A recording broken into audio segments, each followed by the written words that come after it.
Qu'est-ce que la Chine ? La question semble simple, mais la réponse est un labyrinthe, aussi vaste que son territoire. La Chine n'est pas seulement une grande nation parmi d'autres, c'est un monde entier, comprimé dans des frontières. C'est une civilisation qui a vu naître d'innombrables dynasties, survivre à des révolutions sanglantes, puis se transformer sous nos yeux en une puissance technologique et économique qui redessine l'avenir de l'humanité. C'est un pays où un gratte-ciel peut pousser en quelques semaines et où des villages entiers semblent rester coincés hors du temps, où les rues futuristes de Shenzhen côtoient parfois des quartiers ouvriers où vivent dans le silence des millions d'âmes invisibles, où l'on peut passer d'un appartement de luxe valant plusieurs dizaines de millions de dollars à une maison cercueil de 3 mètres carrés dans une ruelle de Hong Kong. Pour comprendre la Chine, il faut changer de regard. Là-bas, rien n'est simplement vrai ou faux, beau ou laid, moderne ou archaïque, tout coexiste. La richesse absurde et la pauvreté profonde, la discipline collective et le chaos silencieux, l'innovation vertigineuse et le contrôle sourd mais omniprésent. C'est dans cet univers fait d'excès, d'ombre, de prouesses et de contradictions que nous allons entrer. Nous ne promettons pas des réponses simples, mais un voyage au cœur d'une Chine que personne ne montre, une Chine réelle, complexe, parfois dérangeante, mais essentielle pour comprendre notre monde. Géographie, démographie et diversité humaine. Pour commencer à décoder la Chine, il faut d'abord en mesurer l'échelle. Imaginez un territoire de plus de 9,6 millions de kilomètres carrés, l'un des plus grands au monde. Un continent plus qu'un pays, bordé par des paysages si vastes qu'ils semblent appartenir à différents mondes. Les steppes glacées de Mongolie intérieure au nord, les rizières en terrasse du Yunnan au sud, les fleuves mythiques comme le Yangtze et le fleuve jaune, les villes tentaculaires de la côte orientale et les immensités désertiques du Xinjiang. Cette géographie démesurée a donné naissance à une diversité humaine tout aussi profonde. D'un côté, les Han, groupe majoritaire représentant plus de 90% de la population. De l'autre, 55 minorités ethniques, présentes dans les montagnes, les frontières ou les zones rurales enclavées. C'est une belle journée pour la promenade habituelle. Oui, et les champs de riz n'ont jamais été aussi verts. Des langues, des cuisines, des religions, des cultures, un patchwork immense, souvent invisible derrière la façade uniforme de la Chine moderne. Mais c'est la démographie qui raconte l'une des histoires les plus étonnantes de notre époque. Pendant des décennies, la Chine a surfé sur une vague de jeunesse et de main-d'œuvre abondante, alimentée par la croissance. C'était son dividende démographique. Aujourd'hui, ce temps est révolu. En 2023, la Chine a connu pour la première fois depuis des décennies une baisse de population, dépassée par l'Inde en nombre d'habitants. Le vieillissement est massif. Le pays compte plus de 280 millions de personnes âgées, et ce chiffre explose chaque année. Les villages se vident, les jeunes se déplacent, les villes gonflent, et les familles renoncent à avoir plus d'enfants, rebutées par les coûts astronomiques des logements et de l'éducation. On estime que la Chine pourrait perdre la moitié de sa population d'ici 2100 si les tendances se poursuivent. Un paradoxe pour un géant qui, pendant des décennies, a tout fait pour limiter sa croissance démographique. Et pour déplacer ce peuple immense, vieillissant, mobile, constamment en mouvement, il faut un réseau de transport à la hauteur d'un empire moderne. Le système de transport, merveille technique et chaos silencieux. Si la Chine est un organisme vivant, son système de transport est son système nerveux, et c'est l'un des plus impressionnants au monde. La Chine possède le plus vaste réseau de trains à grande vitesse de la planète, plus de 40 000 km reliant des mégalopoles entières en quelques heures. C'est un exploit technique inégalé. Mais derrière les images parfaites de TGV futuristes, une autre réalité existe. Durant la période du Nouvel An chinois, le pays vit la plus grande migration humaine annuelle du monde. Des centaines de millions de personnes quittent les villes pour rejoindre leur province natale.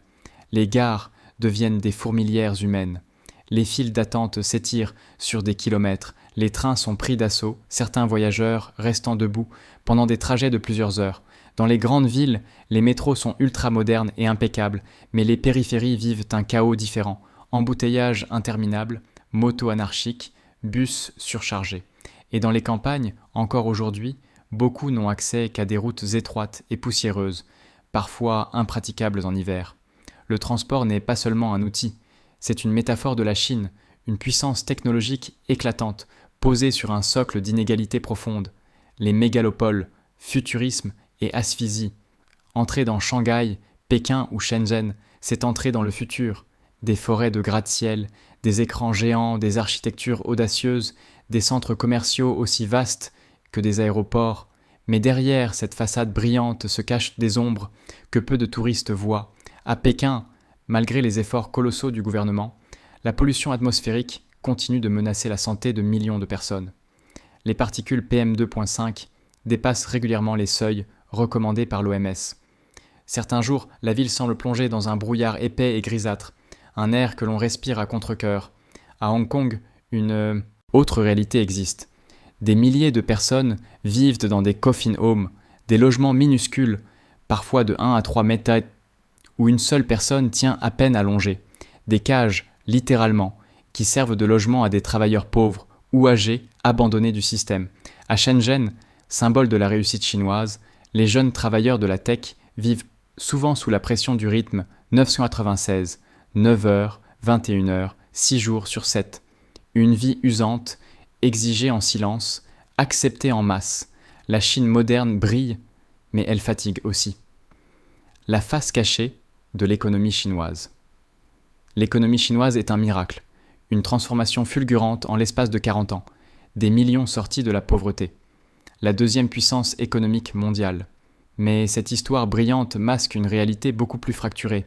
Le pays est un paradoxe absolu, une classe riche ultra connectée et mondialisée, une classe moyenne en expansion rapide, mais aussi des centaines de millions de travailleurs pauvres, migrants ruraux, sans statut légal en ville à cause du système du hukou, une sorte de passeport interne qui limite l'accès aux services publics. Ces citoyens invisibles construisent pour les gratte-ciel, nettoient mal les rues, cuisinent dans les restaurants, mais ne bénéficient d'aucun des privilèges des habitants urbains.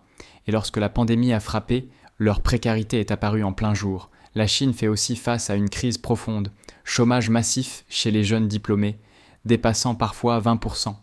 Crise immobilière, des géants comme Evergrande et Country Garden se sont effondrés, laissant des millions d'appartements inachevés. Endettement colossal des provinces, qui peinent à financer leurs infrastructures. Une économie capable de prouesses astronomiques, mais dont les fondations restent tendues, fragiles, inégales. Le milieu rural, l'invisible de la Chine moderne. Si vous quittez les côtes et les mégalopoles, vous entrez dans une autre Chine. Une Chine moins filmée, moins racontée, mais pourtant essentielle. Dans les provinces de l'intérieur, les villages se vident depuis des décennies. Les jeunes sont partis, attirés par les usines de la côte ou les villes futuristes. Ceux qui restent, souvent, sont les personnes âgées, les enfants laissés à la garde de leurs grands-parents et quelques agriculteurs tentant de survivre sur des terres arides, dépendantes de la météo. Des écoles sont fermées faute d'élèves, des villages sont abandonnés. Certaines régions vivent encore avec des revenus inférieurs à 5 $ par jour. Officiellement, la Chine affirme avoir éradiqué la pauvreté extrême. Dans les chiffres, peut-être. Sur le terrain, la réalité est plus complexe. Contrôle, surveillance et vie quotidienne. La Chine moderne repose sur un système unique au monde, un mélange de technologies avancées, de surveillance généralisée et d'un contrôle social subtil mais omniprésent. Des millions de caméras, équipées de reconnaissance faciale, surveillant rues, métros, magasins, écoles. Internet est fragmenté derrière le Great Firewall, où Google, Facebook, YouTube ou WhatsApp n'existent pas.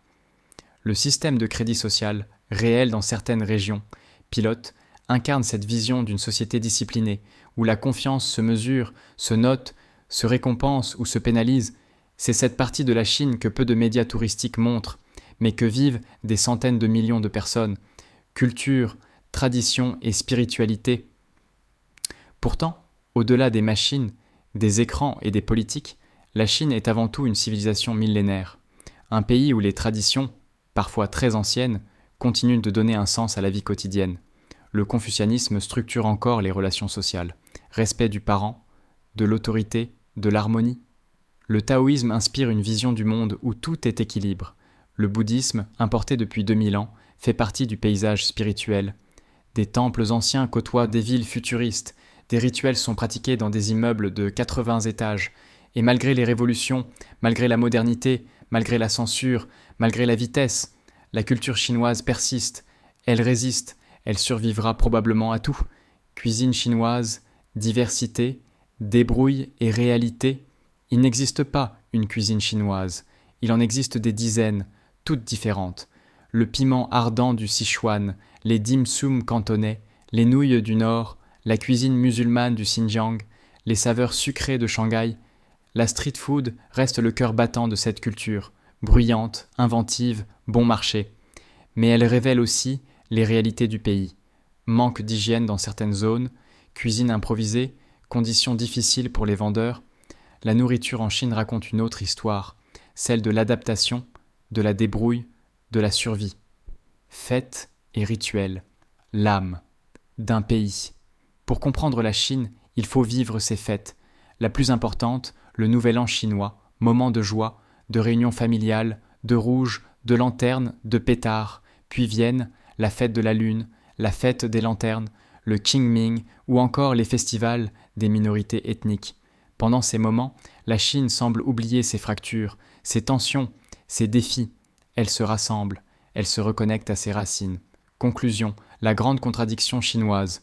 La Chine n'est ni un miracle, ni un désastre. Elle est tout à la fois. Un pays où la richesse la plus extravagante peut émerger à quelques mètres de la pauvreté la plus brutale, où le futur se construit en écrasant parfois le passé, où le chaos et la discipline se tiennent main dans la main, où la modernité avance à la vitesse d'un train à grande vitesse, tandis que les campagnes restent figées dans le temps. Peut-être que la plus grande leçon de cette Chine que personne ne montre est celle-ci. La beauté et la difficulté, le progrès et le sacrifice, l'espoir et la fatigue ne sont pas des opposés. Ils coexistent, et c'est cette coexistence qui rend la Chine si fascinante, si déroutante, si essentielle. Si vous avez aimé le contenu d'aujourd'hui, laissez un like et abonnez-vous à la chaîne. Chaque semaine, un nouveau voyage vous emmène au cœur des lieux les plus complexes et les plus humains de notre planète.